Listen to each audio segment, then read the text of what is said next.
Tonight on NBC Charlotte, breaking news in the Kevin Olson rape case. The Charlotte Observer is reporting tonight that the suspended UNC Charlotte quarterback's case is scheduled to go before a Mecklenburg grand jury tomorrow.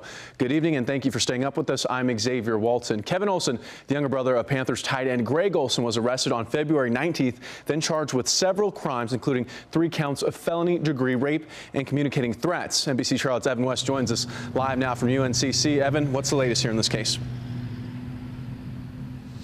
Kevin Olson's life has changed dramatically since February. He is no longer listed on the football roster here at UNC Charlotte, and tomorrow his rape case will be heard before a grand jury. They are serious rape allegations, all made by the former UNC Charlotte quarterback's ex-girlfriend. According to the DA, the rape occurred at an off-campus apartment after a night of drinking. Olson became outraged after text messages sent to his ex-girlfriend, and when she refused to have sex with him, he forced himself on her 3 times. Incident reports show that the ex-girlfriend suffered bruising and scratches from the incident. Kevin is the younger brother of Panthers tight end Greg Olson, who has yet to comment publicly on the charges. UNC Charlotte head football coach Brad Lambert has not commented publicly due to the investigation being ongoing. We're live at UNC Charlotte. I'm Evan West for NBC Charlotte. We'll be following this story. Thank you a lot, Evan, for that report. More breaking news tonight, this time out of Austin, Texas, where the governor signed legislation today effectively banning sanctuary cities in the state and sparking massive protests outside the state capitol. This law is the first to be signed during the Trump administration, who in an executive order threatened to withhold funding from cities that don't comply with federal immigration laws and detention requests. This law in Texas also threatens non-compliant officers with fines, jail time, and removal from office. During the signing, the governor reaffirmed his support of legal immigration. Turning now to the forecast, warmer weather on the way compared to what we saw this weekend. Meteorologist Sarah Fortner now joining us. Sarah, what's the start of the work week looking like? Here you have it, your out the door forecast. Back to school and back to work. I'm telling you, it's going to be cool again tomorrow. We were down in the low 40s this morning. Tomorrow morning, mid 40s. Keep in mind, 51 is on average where we should wake up this time of year. But I tell you what, an abundance of sunshine coming. Here are your weather headlines. A nice Monday shaping up, midweek scattered storms and a cold front before the weekend. I'll get you these details shortly. Xavier. Thanks, Sarah. New at 11, a North Carolina mom detained in Charlotte during an immigration check-in, and her husband is told to leave the country. David Ramirez says he and his wife, Cindy, came to Charlotte last week, as they do every 6 months, to continue their visa application process. The thought they were going by the book, but this time, David says agents detained Cindy and told him he has to leave the country and go back to Honduras next month. David, who arrived here 13 years ago, says life back in Honduras is bleak. There was a time that there was no food in the house. There was nothing to eat because he was putting all his money in our education. A spokesperson for Immigration and Customs Enforcement said that the agency legally cannot release any information about anyone with a pending visa application. The couple has 2 young daughters here in the Carolinas. Both of them are U.S. citizens. A homicide investigation happening in Shelby right now after police found a man was found shot dead lying in a front yard. Police say someone shot 28-year-old Wade Hamilton outside his mother's home on Merritt Drive last night. Now police are searching for his killer. Neighbors we spoke with today say the recent string of crime out there has them worried, and that this most recent killing was no accident. We spoke with one person who knew Hamilton off camera. They say gangs have taken over this quiet neighborhood, and after yesterday's shooting, they're being more careful. Police in Shelby haven't named any suspects at this point. Well, the FBI has joined in the search for a missing 8-year-old in South Carolina. Ayanna Lowry has been missing since Friday when her mother was found dead in their Marlboro County home. Officers were able to find her brother alive, but they haven't found her yet. Police say that they're investigating Ayanna's mother's death as a homicide. We're told Ayanna could virtually be anywhere, so if you do see her, you are asked to call 911 immediately. Well, police are looking for a former University of South Carolina football player wanted in connection with a recent assault. Investigators in Columbia say they're looking for 20-year-old Jalen Dredd. He's accused of hitting a man several times in the face during an argument at a bar. 2 other USC players were wanted in this case, but have since been cleared. The veteran from Fayetteville charged with killing her service dog has been found dead by what looks to be a suicide. Myrna Rollins accused of tying her dog Huey to a tree and shooting him 5 times while her boyfriend videotaped it. Rollins was set to appear in court on May 16th. New details about a deadly shootout in Lincoln County. Investigators say no charges will be filed in this case because it was self-defense. It happened just before 3 Saturday afternoon at a home on Painter Lane northeast of Lincolnton. Deputies say 2 men who came to the house to sell stolen guns ended up in an argument and held a person to the floor. Investigators tell us that's when a woman came out of a bedroom and started firing. The body of 51-year-old Marion Yarborough of Gastonia was found in the front yard. An autopsy will be performed tomorrow morning in Winston-Salem. Another man and woman were seen leaving the scene in a car. Well, the Red Cross is helping out a family after an early morning house fire. It happened on Wiley Park Road in Lancaster. The organization is providing 3 people with financial assistance as well as food, clothing, and lodging. No word yet on what caused this fire.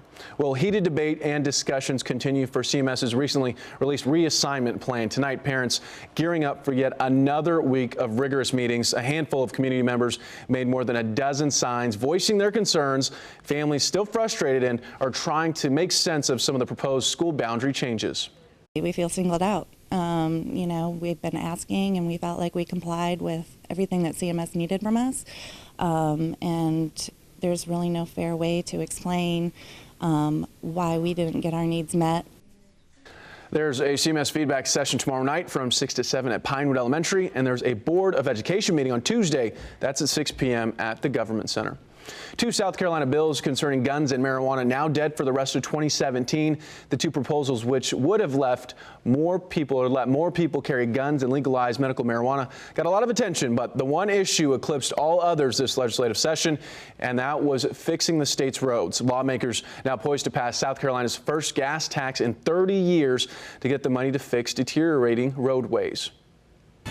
More breaking news tonight out of Paris, where protests have broken out after the election of Emmanuel Macron as France's new president. About 100 protesters seen dodging police in mobile protests through the eastern parts of the city. Officers have detained some of those protesters, even firing tear gas. Through the election, some anarchists and far-left groups have held occasionally violent protests against both candidates, saying Macron is too business-friendly and his rival Marine Le Pen is tainted by her party's racist past. This election, a historic one for France, and it didn't come without its fair share of controversy with a last-minute hacking scandal, bitter debates, allegations of fake news as well, and rare interventions from American politicians. The election revealing how deeply split France is, with protests erupting several times throughout. But in the end, Macron trounced his far-right opponent to the tune of 65 to 35%. During his victory speech, he reminded his supporters to not boo the other side. They expressed today an anger, a disappointment, sometimes convictions. I respect them. The vote serving as a massive rejection of the style of politics Le Pen was peddling. She's anti-EU, anti-immigration, and in many ways anti-Islam. On the other hand, Macron is very pro-EU, pro-globalization, and pro-trade. His style of politics going to be what's carrying forward into the coming legislative elections. President Trump urging the U.S. Senate tonight to get health care bill passed, even as the Republican-controlled Senate says that the plan passed this week by the House will never get through. As NBC's Jennifer Johnson reports, a prominent Republican governor and some GOP senators joined a chorus of critics over the House plan today. Thank you very much. Thank you. Despite a White House victory lap Thursday after the House passed its health care bill, President Trump is now putting the heat on the Senate, tweeting Sunday, Republican senators will not let the American people down. But Senate Republicans say the House bill is dead on arrival, and a 13-member group is working on a new plan. The House bill is not going to come before us. The Senate is starting from scratch. We're going to draft our own bill, and I'm convinced that we're going to take the time to do it right. Republicans are already getting heat from worried constituents. Congressman Tom Reed got an earful at a town hall Saturday.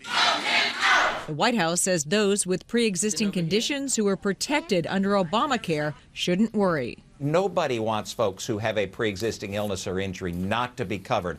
We want to make certain that we can do it at a lower price and broader choices for patients. But even some Republican governors are concerned as this bill eliminates Medicaid expansion. They give you about $3,000 or $4,000, a tax credit of $3,000 or $4,000 to buy health insurance. Now, what do you think you can buy for $3,000 or $4,000? Do you know what the deductible would be in that? 22 major healthcare groups, including the American Medical Association, have come out against the House plan. Jennifer Johnson, NBC News, Washington. Moving on tonight, the South Carolina Highway Patrol has named its first ever female captain. Tara Laffin is now the commander of the training division. She's been with the department for 22 years, most recently serving as lieutenant in the emergency management unit. She helped lead the state's traffic response during the most recent hurricanes and floods to hit the state. A South Carolina man finally being honored for the price he paid while fighting Nazis in World War II. The Anderson Independent Mail reports 93-year-old George Mitchell is getting his Purple Heart Medal today. He earned it after getting wounded in the Battle of the Bulge as a 20-year-old machine gunner. Mitchell says he didn't fill out the paperwork for the Purple Heart in 1944 to keep his sick mother from worrying. He was honored today at the Clemson Downs retirement community where he's lived since the year 2000. One of the oldest church congregations in Mecklenburg County is celebrating its 250th anniversary today. Providence Presbyterian Church started before the American Revolution in 1767 down Providence Road near what is currently I-485. The first service is nothing more than a preacher standing on a rock formation at a nearby spring. This church moved across the road to its current building in 1858 before the Civil War. The pastor says the 10 years after that war were a time of great change for the church. One of the shifts was in their way of thinking. They began a school. The school served not only the white settlers, but it also served the slaves. They sought to teach these folks how to read and write and make sure that they had that knowledge as they entered in their new freedom. For its anniversary, church members opened a time capsule from 1988 and started a new one. People also sewed 250 dresses for little girls for their missions in Africa. Coming up, your Monday looking marvelous. 48 degrees in the morning, afternoons in the 70s. But you do have a chance for rain this week. Stay here, I'll let you know when.